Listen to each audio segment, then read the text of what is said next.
What are the issues with technological competence in estate planning? As we're going to find out, this is a rabbit hole that might be much deeper than anticipated on the surface. I'm Griffin Bridgers, and it's my pleasure to introduce this topic to you as kind of an end of year ethical type of presentation to supplement the content I've put forth throughout the rest of 2021.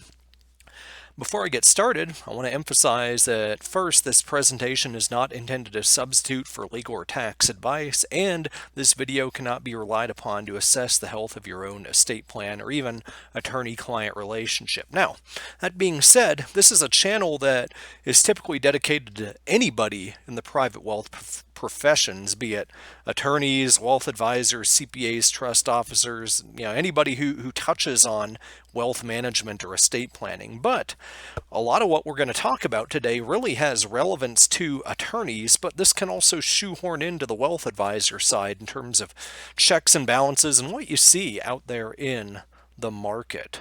Now, I have a quick story that I think will help us in introducing this. So I always remember when I was a new associate in 2009, my very first day of work, my very first assignment, I had to draft a revocable trust estate planning package for a client. But here was the process I had to follow. This is what I learned right out of the gate. That was the process I had to learn. One, I had to take a pre-printed form out of a book of forms. Two, I had to copy it on the firm's copier, and in doing so, log how many pages were copied, which were then separately billed to the client at a per-page rate in addition to the attorney time. Next, I had to take a red pen to fill in the form with client names, birth dates, and trustee and fiduciary names, and anything else that was relevant, and also make language changes as appropriate throughout the form for the client's particular circumstances. Once I had this markup copied form, I had to give the filled in form to a legal assistant to type up in Word, which the legal assistant would then print and give to me to review.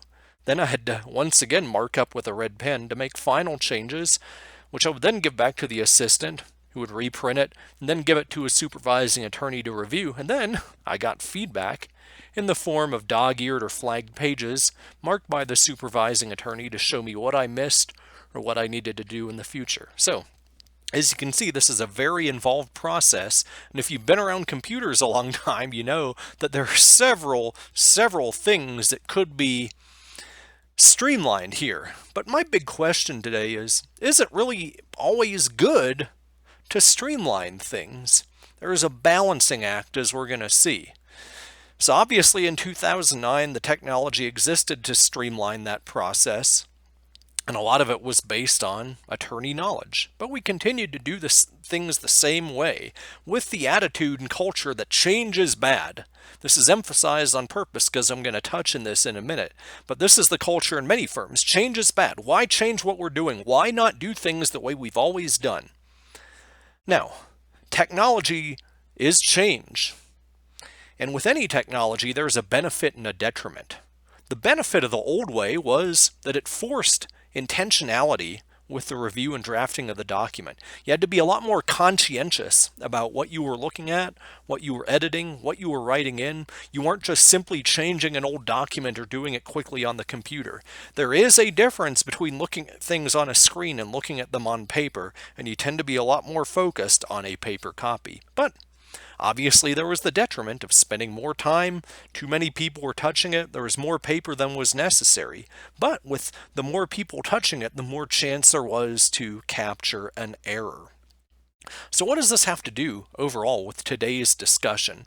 Well, technology has changed, it continues to change, and it continues to impact a variety of practices, including estate planning. And a lot of attorneys are surprised to find that ABA Model Rule 1.1, which has been adopted in many states, addresses technology not in the body of the rule, but in Comment 8, which notes that to maintain the requisite knowledge and skill, a lawyer should keep abreast of ding ding ding changes in the law and its practice. Now note how I emphasize that aversion to change. Well, guess what? You have a duty to keep abreast of changes and be willing to adapt them. And that includes now the benefits and risks that are associated with relevant technology. Now, There's a lot of states that have adopted this rule, but it's not universal yet. And this rule goes on to mention continuing ed, which is another purpose behind this video, although I haven't necessarily registered it for continuing ed credit, nor is it long enough to do so in most states. But either way, what I want to mention is that in the states that have adopted this rule, a lot of people have latched onto this in the tech space. And what does this mean to the estate planner? Well, estate planning is one of the many areas that are the target of or are rife for technological adoption and change. I don't know, a lot of attorneys have adopted technology like document assembly, and now it's moving more into automated billing, automated client intake, things like that. And a lot of tech services misinterpret this rule. They want to apply this as a blanket rule, which helps them from a sales perspective to say that attorneys have to adopt technology. But that's not what the rule says. Now, I mentioned earlier there's a benefit to the old way. There's intentionality, there's conscientiousness, there's multiple hands on deck. And I want to shoehorn that into this rule by mentioning that this rule is two-pronged.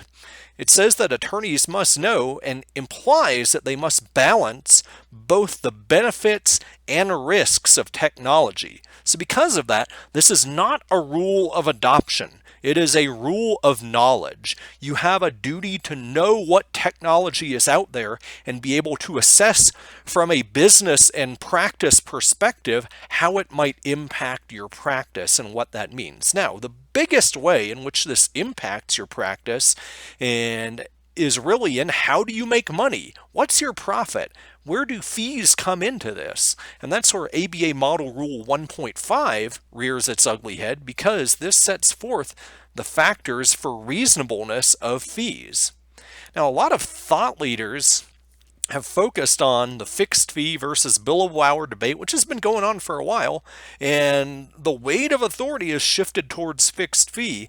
And it has somewhat related issues here, but it also shoehorns into this in that there's another issue on the horizon where, even though the last rule was a rule of knowledge and not adoption, could it be that in the future, attorneys might have a duty to adopt technology that could save a client fees? So, could there reach a point where maybe in the old way, the firm spends 10 hours on an estate plan, whereas they could have spent 2 hours and generated the same product?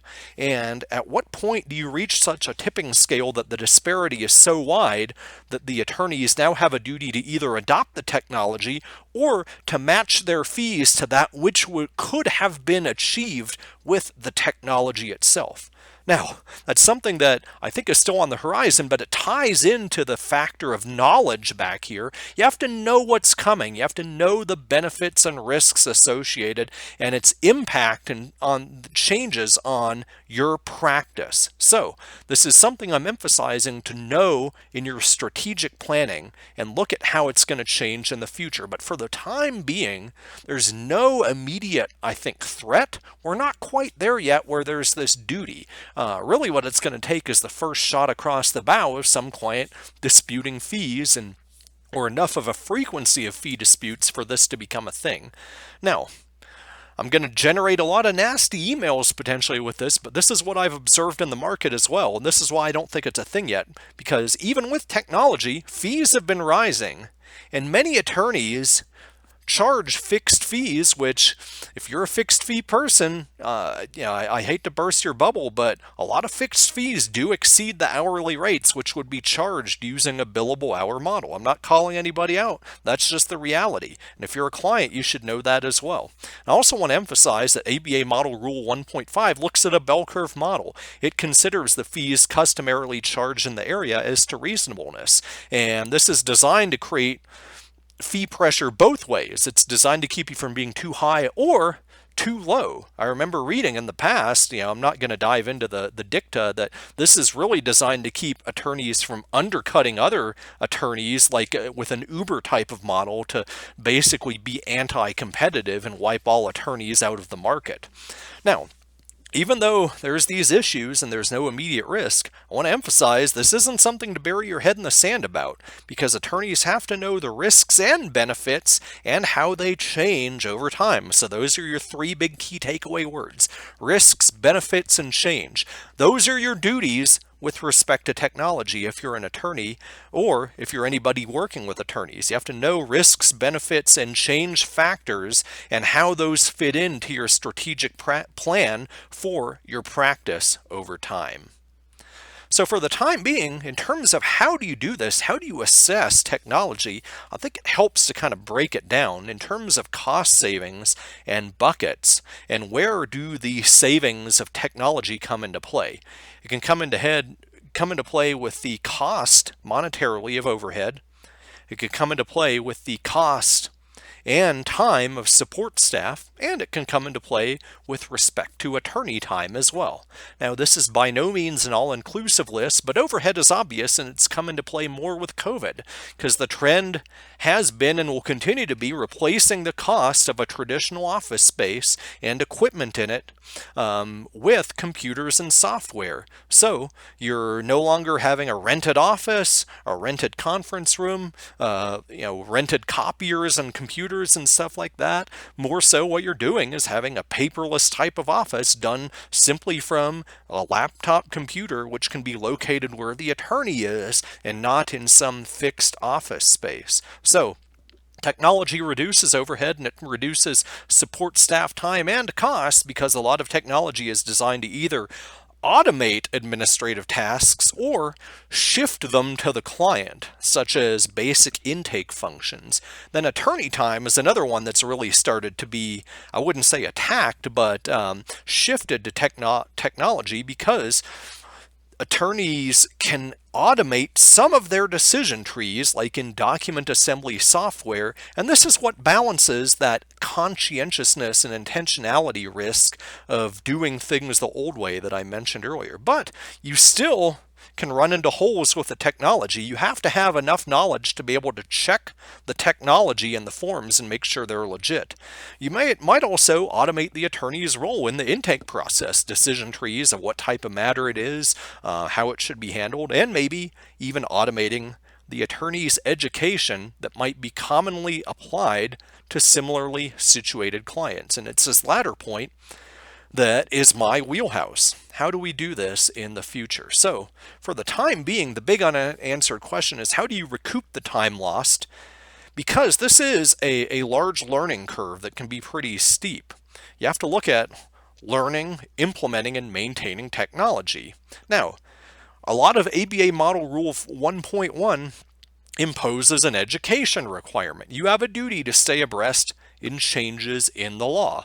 Now, obviously, that's continuing ed, and it could be general education. You can't recoup that time spent educating yourself. And similarly, it's likely that you can't recoup the time spent learning technology. But maybe you can look at implementing and maintaining it. This is your new future overhead that you have to factor into your fees. And under the model rules, depending on who's dealing with this might not be billable time. So if you have just general overhead costs, you couldn't necessarily shift that to the client in the form of billable hours. But potentially, you could look at a fixed fee model that adopts this type of thing, so that with the fixed fees, you're not just worried about billable hours, you're worried about the overhead too.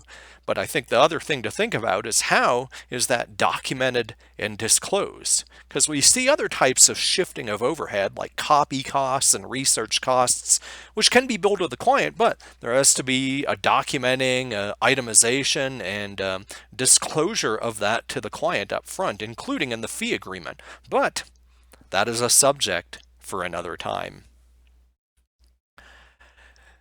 If you have any questions or topic suggestions, you can email me at griffin.bridgers@gmail.com, and if you'd like to work with me in a non-legal capacity, you can reach me as well, but I do not intend for this to be an advertisement for legal services.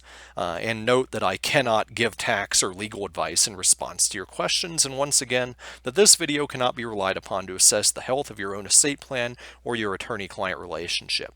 But I want to thank you again for listening, and I look forward to seeing you in my future content.